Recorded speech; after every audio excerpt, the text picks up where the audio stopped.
Hi friend, welcome to our channel friends. ఇవాల్టి వీడియోస్లో కాంగ్రెస్ ప్రభుత్వం కీలక నిర్ణయం తీసుకోవడం అయితే జరిగింది ఫ్రెండ్.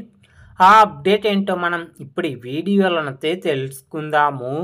మీరు ఈ వీడియోని ఎక్కడ స్కిప్ చేయకున్నట్ల చివరి వరకు చూడండి ఫ్రెండ్. అప్పుడైతే నేను చెప్పేది మీకు అర్థమవుతుంది. అలాగే వీడియో నచ్చితే ఒక లైక్ చేసి ఇంతవరకు మన ఛానల్ సబ్స్క్రైబ్ చేయని వాళ్ళు వెంటనే సబ్స్క్రైబ్ అయితే చేయండి ఫ్రెండ్. సెప్టెంబర్ 17 నుంచి 10 రోజులు ప్రజాపాలన నిర్వహించనుంది. ఈ ప్రజాపాలనలో భాగంగా రేషన్ కార్డులు, హెల్త్ కార్డుల కోసం వివరాల సేకరణ చేపట్టనుంది. తెలంగాణ సచివాలయంలో మంగళవారం రోజున ముఖ్యమంత్రి రేవంత్ రెడ్డి, వైద్య ఆరోగ్య శాఖ మంత్రి దామోదర రాజనరసింహ, ప్రభుత్వ ముఖ్య కార్యదర్శి శాంతి కుమారితో పాటు సంబంధిత శాఖల అధికారులతో సమావేశం నిర్వహించారు. అర్హులైన ప్రతి ఒక్కరికి రేషన్ కార్డులు, హెల్త్ కార్డులు జారీ చేసేందుకు ఈ కార్యక్రమం చేపట్టనున్నట్లు సీఎం రేవంత్ రెడ్డి తెలిపారు.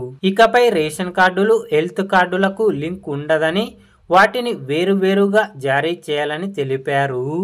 ఈ కార్డుల జారీకి ప్రతి కుటుంబం నుంచి అవసరమైన వివరాలను సేకరించాలన్నారు. అందుకు వీలుగా రాష్ట్ర వ్యాప్తంగా అన్ని గ్రామాలు, వార్డుల్లో ప్రజాపాలన కార్యక్రమం నిర్వహించడానికి వీలుగా ఏర్పాట్లు చేసుకోవాలని ముఖ్యమంత్రి అధికారులను ఆదేశించడం అయితే జరిగింది ఫ్రెండ్స్. కాబట్టి సెప్టెంబర్ 17 నుంచి 10 రోజుల పాటు ప్రజాపాలన ద్వారా దరఖాస్తులు తీసుకోవడం అయితే జరుగుతుంది ఫ్రెండ్స్. కాబట్టి ఎవరికైతే రేషన్ కార్డులు అలాగే హెల్త్ కార్డులు లేవో వారందరూ ఈ ప్రజాపాలన అప్లికేషన్ అయితే పెట్టుకోండి ఫ్రెండ్స్. ఖచ్చితంగా మీ అందరికీ రేషన్ కార్డులు, హెల్త్ కార్డులు మంజూరు చేయడం అయితే జరుగుతుంది ఫ్రెండ్.